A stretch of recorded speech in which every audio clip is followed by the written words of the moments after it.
Here in London we see development happening everywhere. It's fundamentally inevitable when living in such a thriving city with so many new workers and residents arriving every day. Here we are to look at gentrification going on in our famous West End and how the rising rents being put into action could lead it to being changed forever. Taking a look into Chinatown, Camden and Brixton to see the signs of gentrification there and where these locations may end up in a few years' time. What can you tell us about the rising rent prices in the West End and Chinatown? Well, there's a lot of unhappiness amongst residents, amongst performers, amongst people who have traditionally been West End users. Some of the clubs that have been there for many years have been pushed out. Of course, there's the Safe Soho campaign, which I and my colleagues are supporting strongly. Well, I think that it's part of a broader story of success in central London. We see rents rising, as you could say, in Soho and Chinatown. We also see them rising in Mayfair, Marylebone, Fitzrovia, Covent Garden, etc. Partly because in a market which is limited supply and increasing demand, people are willing to pay more for premises. Would you say gentrification is one solely of ideology? There's nothing wrong in an area improving. There are facilities that can be improved and services that can be improved. That's fine. But if that means that existing residents are pushed out and the character of the area changes beyond recognition, then that's not proper regeneration. It is a change in the complexion and the composition of the community. That's wrong. But you do need a sophistication in the way that you operate. You do need to look at a whole range of issues when you're looking at redeveloping, so that you retain that mixed community, you retain the mixture of uses, and so that you keep the essential character of an area. I think gentrification is an interesting label when you look at some of the areas which are alleged to be gentrified, because clearly you have had people living in central London for a considerable period of time. I think what we're seeing is a demographic change. We're seeing a change which reflects the fact that people are now choosing to live in the more central parts of cities rather than to commute. They want to be where there is good fun to be had in pubs and clubs and restaurants and theatres and all sorts of entertainment. Is gentrification inevitable in this part of the West End? When I first came to London in the 1960s, the late 60s, Soho was an area where you sometimes went at your peril. It was an area of crime and which was run by some very unsavoury characters. That's changed for various reasons. The Clean Up Soho campaign in the 70s, 80s and 90s was very successful. But Soho's retained its traditional bohemian, slightly edgy character. And that's good, because the rest of the West End is very glitzy and glamorous and corporate. The West End of the Soho area in Chinatown is still a little edgy, and that's what people like about it. I think the process of gentrification is likely to continue for the foreseeable future. But if you look at areas in London historically, areas have ebbed and flowed. Chelsea was not the sort of place that we know it now. It was a place built for artisans. It was then taken over by artists, and it's now become something very different. They've all had their own history. However, because of the weight of money which is now seeking to find a home in London, and because of the fact that we have a growing population, I think this process is likely to continue as people choose to live in an area which has a unique and special attraction and are therefore willing to pay a premium to do so. How would you personally solve displacement in the area? Soho's diversity is its strength. The fact that people who are waiting or cooking in the restaurants can live near where they work is fantastic. If everybody had to travel an hour to get to work in Soho, then Soho would lose its character as well, because you wouldn't be able to get the staff. Well, building more homes is part of the solution to the issue of demand within London. I think your question refers to issues relating to payments for housing benefit and other costs which were capped by the coalition government, and that has caused some people to find themselves in a position where they are no longer able to receive 100% of their housing cost from the public purse. That's something which has caused people to move out of the area and they've moved to other parts of Westminster or beyond. That is something which is reflective of a national government policy, as opposed to something which we are specifically seeking to undertake at Westminster. Whether we would ever be able to build sufficient homes within the West End to meet that demand, I would rather doubt. Yes, it's actually our first time in London. Seems really small and less of the markets that we've seen in other Chinatowns. No, I was here about 15 years ago, but the first time I've been to Chinatown. We just actually walked up the street here and I thought, wow, there's a lot of Asian restaurants. And then we turned the corner and we're like, oh, we're in Chinatown.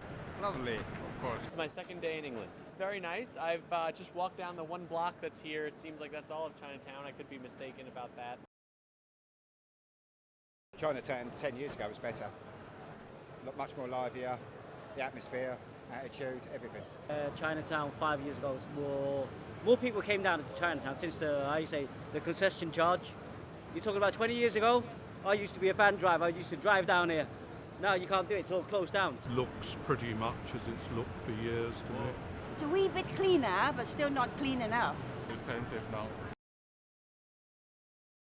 I hadn't heard, but I know in Toronto, in our Chinatown, they've done a little bit of that already. And that seems to be what's happening across the world anyways. I think it's nice to keep them. I think it adds more diversity. London's such a very diverse city like Toronto is.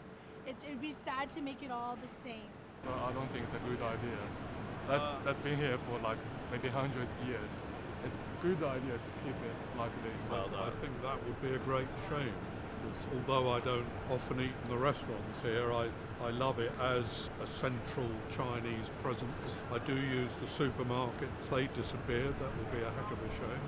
You know, if you go across the other side of Shaftesbury Avenue into Soho itself, an awful lot has happened because of rents being driven up, businesses closing down. It's probably had both a good side and a bad side. Good side is it's probably driven out a lot of the sleaze. The bad side is, it probably has tended to drive out smaller businesses. I don't think that's a very good idea. I mean, I personally love Chinatown. For them to have and bring their own culture here and everything, yeah, I think it's good that we have. I say Chinese people don't like to gamble. This is the income, so if where the money from, we can't deny that. So it's not good, but most of Chinese people like gambling, like going to the casino. That's natural. So All these casinos, they don't belong here. They like to gamble, that's right. That's Chinese people like to gamble. But this gambling also catered for the tourists, not just for the Chinese people. Once in casino open for anybody. Oh, yeah, definitely. I think in this day and age, with global travel being what it is, people are going from different country to different country.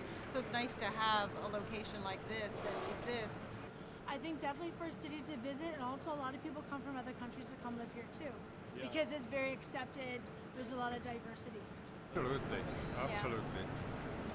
And it's about the living and life, the Chinatown. Without it, where should it be then? yes. I feel very sad, and for Soho generally, and the whole character of Soho is going to change, which I think is a great shame. There's always be a Chinatown, but just that how many Chinese people come, it's another matter. I do feel sad if this Chinatown disappear in the future, and we don't short of like luxury restaurants or luxury department here, but this Chinatown is unique. It's unfortunate because you're going to end up having a different type of city. London is more expensive than Toronto, but it offers a lot. It'd be nice to have more diversity, so by having different kinds of property, it will have that. Where do you see the West End and the Chinatown going within the next 5 years? Well, I do fear that if the current trends continue, then we're going to see a lot of high price residential property. We're going to see a loss of some of the traditional Soho uses, some of the restaurants that have been there, and only those to be replaced by those that could afford the high rents. Now that would be a real shame. Some people will make a lot of money, some people will be very happy, but I think generally the community will lose out. Well, Chinatown has survived for many decades because it has a sort of unique agglomeration of people from a particular community who all benefit from working cheek by jowl and being a group, an identifiable area within the city. And I think it would be inconceivable that Chinatown within Soho and the West End will not be there in a few years' time. However, some of the components of that, the individual restaurants, the individual businesses, may change. And if you look back That has always been the case. Those businesses have changed over the years, but it's maintained its essential character. It's maintained the ability to have a separate identity. Personally, if there was one thing that you could change to make the situation better, what would you do? If there's one thing I'd do, I'd say I'd like to have the power to insist when new developments are brought forward that there is an element of affordable housing, social housing, and that there's an element of affordable workspace, whether it be studio space or any other commercial space, so that you have some of the big companies sitting side by side with some of the smaller emerging companies. That way you get the mix of ideas, the creativity, but you also get a mix of people.